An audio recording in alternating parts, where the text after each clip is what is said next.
ಅಲ್ಲ ಎಕ್ಸ್ರೇಯಲ್ಲಿ ಮೂಳೆ ಮುರಿದೋಗಿದೆ ಅದು ಗೊತ್ತಾಯ್ತಾ? ನೋಡಿದ್ರಲ್ಲ ಸರ್ ನೀವು? ಹಾಂ, ಓಕೆ. ಆ ಎಕ್ಸ್ರೇಯಲ್ಲಿ ಮೂಳೆ ಮುರಿದಿದೆ ಅಂತ ಬಂದೈತೆ. ಅವಾಗ ನೀವು ನಮ್ಮ ಹತ್ರ ಬರುವಾಗ ಹೆಂಗಿತ್ತು ನೋವು, ಇವಾಗ ಹೆಂಗಿದೆ? ಹಾಂ, ಊತನೂ ಇತ್ತು, ನೋವು ಇತ್ತು ಅಲ್ವಾ? ಇವಾಗ ನಾರ್ಮಲ್ ಆಗಿದೆ. ನಮಗೆ ಒಂದಿಬ್ರು ಮೂವರು ಕೇಳಿದ್ರು, ಚೆನ್ನಾಗಿ ನೋಡ್ತಾರ, ಚೆನ್ನಾಗಿ ಕಟ್ಟಾಕ್ತಾರ ಅಂತ. ಸರಿ ಆಯ್ತು, ಹಾಕ್ತಾರೆ, ಅಲ್ಲಿಗೆ ಹೋಗ್ರಿ, ಏನೇನ ತೊಂದರೆ ಆದ್ರೆ ಅಂತ ಹೇಳಿದೆ ಅಂತ ನೀವೇ ಹೇಳಿದ್ದೀರಾ. ಯಾಕಂದ್ರೆ ನೀವು ಕಟ್ಟಾಕ್ಸಿದ್ದೀರಾ, ನಿಮ್ಗೆ ಅನುಭವ ಆಗಿದೆ.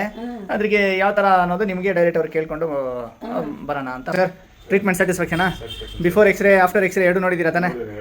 ಮುಂಚೆ ಫ್ರಾಕ್ಚರು, ಈಗ ಲಾಸ್ಟ್ ಟೈಮ್ ಸೆಕೆಂಡ್ ಟೈಮ್ ಸ್ವಲ್ಪ ಲೈಟ್ ಆಗಿ ಇಂಪ್ರೂವ್ಮೆಂಟ್, ಹಾಂ, ಈಗ ಎಲ್ಲ ಪರ್ಫೆಕ್ಟ್ ಆಗಿ ಕಾಣಿಸ್ತಾ ಇದೆ. ಅದರಲ್ಲಿ ಕಂಪ್ಲೀಟ್ ಆಗಿ ಜಾಯಿಂಟ್ ಆಗಿಬಿಟ್ಟಿದೆ. ನಮ್ಮ ಟ್ರೀಟ್ಮೆಂಟ್ಗೆ 100% ಸ್ಯಾಟಿಸ್ಫ್ಯಾಕ್ಷನ್. ನಾವು ಹಾಸ್ಪಿಟಲ್ ಅಲ್ಲಿ ಹೋಗಿದ್ರೆ ಸುಮಾರು ಒಂದು 60-70 ಸಾವಿರ ಮಿನಿಮಮ್ ಆಗುತ್ತೆ. ಮಿನಿಮಮ್ 2-3 ದಿವಸ ಇರಬೇಕು ಅಂತ ಅದನ್ನ ಹೇಳ್ತಾರೆ. ನಮ್ಗೆ ಅಷ್ಟೊಂದು ಏನಾಗಲಿಲ್ಲ. ಅದು ಕರೆಕ್ಟ್ ಸೆಟ್ ಆಗಿರಲ್ಲ. ಮೀನು 70 ಸಾವಿರ ಕೊಟ್ಟರೆ ಸೆಟ್ ಆಗೋದಕ್ಕೆ ಗ್ಯಾರಂಟಿ ಇಲ್ಲ. ಇಲ್ಲಿ ಬಂದ್ಮೇಲೆ ಅದು ಕರೆಕ್ಟ್ ಸೆಟ್ ಆಗಿದೆ. ಅದು ಒಂದೊಂದು ಇಷ್ಟು ಏಜ್ ಅಲ್ಲಿ ಸೆಟ್ ಆಗಿರೋದು ಗ್ರೇಟ್. ಅದು ನಾರ್ಮಲ್ ಒಂದು 30-40 ಸಾವಿರ ವರ್ಷ ಇದ್ರೆ ಅವ್ರು ಸೆಟ್ ಆಗೋದು ಸ್ವಲ್ಪ ಬೇಗ ಸೆಟ್ ಆಗುತ್ತೆ. ಮತ್ತೆ ಇದು 67 ವರ್ಷ ಇವರಿಗೆ. ಅದು ಬೋನ್ ಎಷ್ಟು ವೀಕ್ ಇರುತ್ತದೆ. ಹೌದು, ಆ ಬೋನ್ ಸೆಟ್ ಆಗೋದ್ರಿಂದ it's really great. Okay sir, ಕರೆಕ್ಟಾಗಿ ಹೇಳಿದ್ದೀರಾ. ನಿಮ್ಮ ರಿವ್ಯೂಗೋಸ್ಕರ ಥ್ಯಾಂಕ್ಸ್ ಸರ್. ಓಕೆ.